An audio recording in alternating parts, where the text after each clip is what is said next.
అందరికి నమస్తే అండి. నేను మీ Ashok Kumar. Welcome to our channel. Siviri Appalaraju ఈయన స్వతహాగా ఒక డాక్టర్.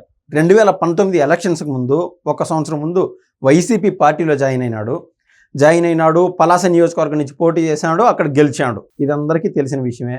అయితే 6 నెలలు సమావేశం చేస్తే వాళ్ళు వీళ్ళు అవుతారు, వీళ్ళు వాళ్ళు అవుతారన్న చందాన జగన్మోహన్ రెడ్డి పార్టీలో ఎప్పుడైతే జాయిన్ అయినాడో అప్పటి నుంచి స్వతహాగా డాక్టర్ అయినటువంటి ఈ సివిరి అప్పలరాజు ఆయన వృత్తి ప్రవృత్తిని మొత్తం మార్చేసి ఎవరైనా పేషెంట్లు వస్తే వాళ్ళకి ఏదన్నా కొద్దిమేర సాయం చేద్దాము, లేదా వాళ్ళకి ఏదన్నా ఆపరేషన్ చేసి వాళ్ళు బ్రతికిద్దాము, ఈ పంతా కాస్త మారిపోయి అవినీతి, ఆక్రమణలు, బెదిరింపులు ఈ ధోరణిలోకి వెళ్ళిపోయినాడు. ఇప్పుడు తాజాగా ఆయన గురించి నేను స్ట్రైట్ ఇన్ఫర్మేషన్ ఏంటంటే, ఆయన పలాస నియోజకవర్గంలోనూ ఒక మాటలో చెప్పాలంటే శ్రీకాకుళం జిల్లాలో కూడా ఎక్కడా కనపడట్లేదంట.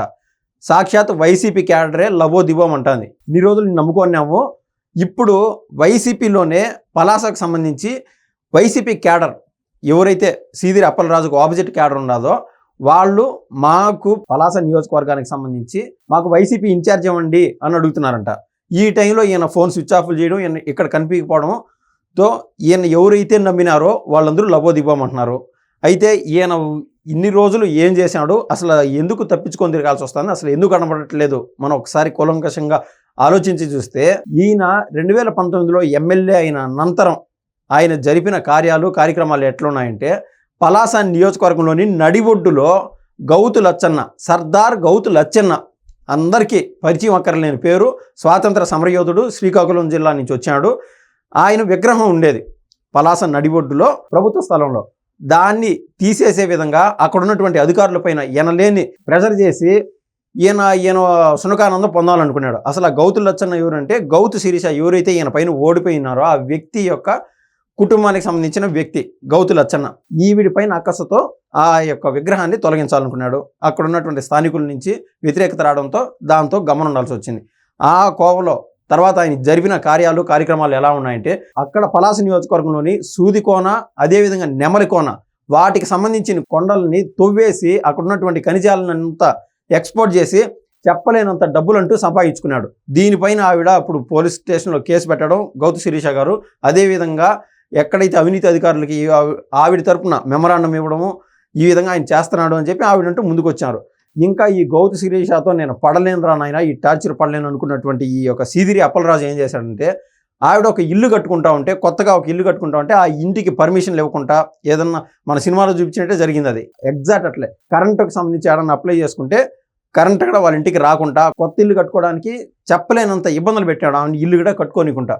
ఈ కోవలో ఆయన అనేక రకాల ఆక్రమణలు, అక్రమాలు అన్నీ చేసుకుంటా పోయినాడు.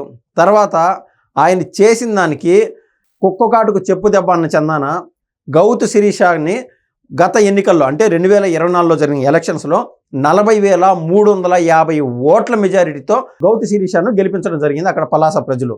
ఆ కోవలో ఏమైందంటే, గౌతు శిరీష ఈయన ఏదైతే అవినీతి ఆక్రమణలు చేసినాడో వాటిపైన మొత్తం డేటా సంపాదించి స్థానిక పోలీస్ అధికారులకు కానీ, అవినీతి అధికారులని ఏసీబీకి కానీ వాళ్ళకు ఈవిడ నుంచి ఈయన చేసినటి డాక్యుమెంటేషన్తో సహా ఇవ్వడం మొదలుపెట్టింది.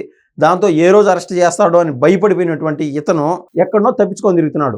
ఆశమాషగా ఏదైనా అవినీతి పాటు చేసింటే ఆమె ఇంత ఫోర్స్ఫుల్గా ముందుకొచ్చి ఇంత పకడ్బందీగా చేసేది కాదు. కానీ మనం చూసినట్లయితే ఎలక్షన్స్కి ముందు గౌతు శిరీషని ఆవిడపైన అసభ్యకర పోస్టులు పెట్టడము, అతి నీచంగా సోషల్ మీడియాలో ట్రోల్ చేయడం, అవన్నీ చేశాడు ఈ అప్పలరాజు. సో పాపం పండిందనే చెప్పొచ్చు. ఎంతటి వారైనా తప్పులు, ఆక్రమణలు, అక్రమాలు ఇటువంటి చేస్తే ప్రజాకోర్టులో ఖచ్చితంగా శిక్షింపబడతారనే దానికి ఈయనే నిదర్శనం. కనీసం మనసులో కనిపించకుండా తప్పించుకొని తిరుగుతున్నాడంటే ఇంక అర్థం చేసుకోవచ్చు ఆయన పొజిషన్ ఏందో. దీన్ని బట్టి చూస్తే జగన్మోహన్ రెడ్డి అతి త్వరలో పలాస నియోజకవర్గం వైసీపీ యొక్క లీడర్ని మార్చబోతున్నాడు. ఆ పలాస నియోజకవర్గాన్ని వేరే ఒక వ్యక్తి చేతల్లో పెట్టబోతున్నాడని మనం అయితే చెప్పొచ్చు వైసీపీ పార్టీకి సంబంధించి. ఇది ఇవాళ ముఖ్యమైన విషయం. ధన్యవాదాలు.